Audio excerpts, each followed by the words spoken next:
It's time. She's spilling the tea. This is The Rumor Report with Angela Yee on The Breakfast Club.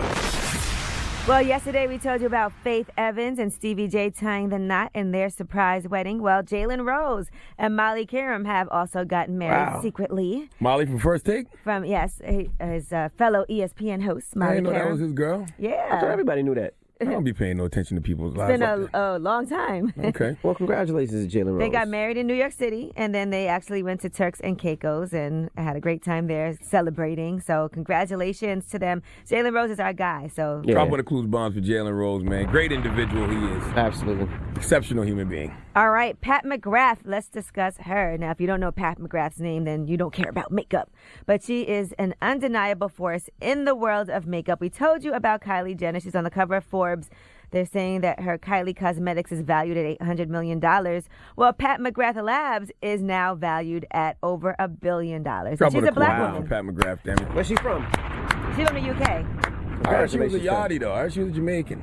Yeah, and she's from the UK. That's what I heard, man. Yeah, congratulations. Why do you put on that accent when you got to He talk heard about that from my West makeup artist, Sandra Dean. And she's Sandra Dean is Jamaican, too, man. Yeah, Man. Wagwan. Oh, boy. Yes. Sandra Dean said, and she's a yardie. Yes, she did. She screamed it loud as hell. I never heard of Pat until this week, but I respect the hustle. Well, her cosmetics, everything sells out. She does all these surprise drops, and as soon as they come out, everything sells out. She's in Sephora. So she said next up, she is going to actually expand into 90 Sephora stores. Right now, she's in 54 of them. Continue to release merchandise and stay focused on their surprise product drop strategy. So what is it? Is it Makeup Business Evaluation Week or something? Are they evaluating all the businesses? Well, she just signed a $60 million deal. So this just happened recently, and that is for a company to become a minority shareholder in Pat McGrath Labs. So that kind of brings the valuation up, makes your company worth more external funding, all of that. God bless you, Pat. Only investors out there look at Sephora. Sephora stay packed. I mean, from Listen, who doesn't love Sephora? Young kids to older women to men, like Sephora stays packed. That's a good investment.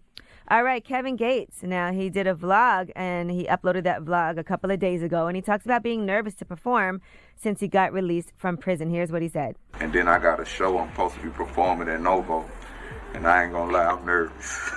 You can train super hard, but when you get in that ring, it's different. When you in the ring and you see all them people down there and they, you could become so overwhelmed with what's going on, you could forget every line. I can understand that. He ain't performed in a while. But listen, Kev, just don't kick no girls in the crowd and you'll be fine.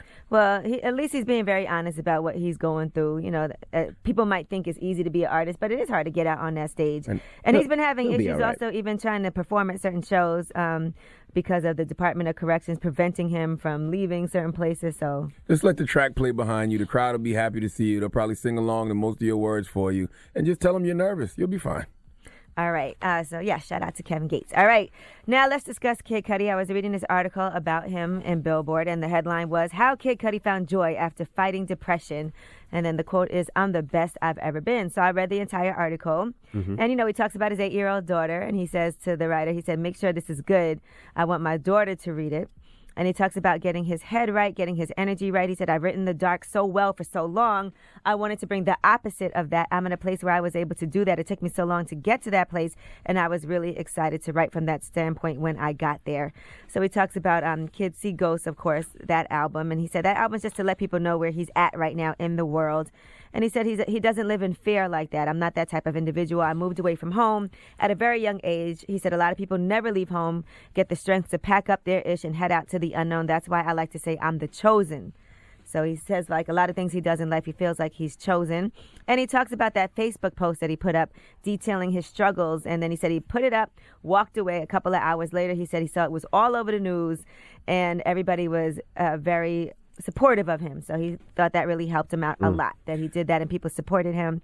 And he said that he found out that he was really good around his birthday in late January. He said, I'm the best I've ever been in my life. I realized I was genuinely happy. There's nothing really going on in particular, just being 34, to be still doing what I love, taking care of my responsibilities. My daughter's good. My family's good. Creating is making me happy again. He's working on a TV show that he's been working on secretly for 4 years, and that Jordan Peele's company is actually going to be doing the pilot with him. Kid Cudi is God to some of these kids. He is. He's God to our board out right here. Oh, Drum, you love Kid Cudi like that too? Love him. While you was depressed? He said, Oh, yeah. okay, He said, yeah. "Oh, yeah. Yeah, I'm It's telling you, relatable for people. all my young boys who were going through some type Love of Cudi. depression, some bouts of depression, for whatever Kid Cudi was doing was getting them through, and they worship Cudi for that. And Well- he grinded, right? He used to work at a sneaker store around the corner over there. Yeah. Make sure y'all read this entire article, though, so if you're a big fan of Kid Cudi. And I enjoyed the Kids See Ghost project. I don't want to call it an album. It's only 7 songs, but I enjoyed the Kids See Ghost project. All right, well, I'm Angela Yee, and that is your Rumor Report.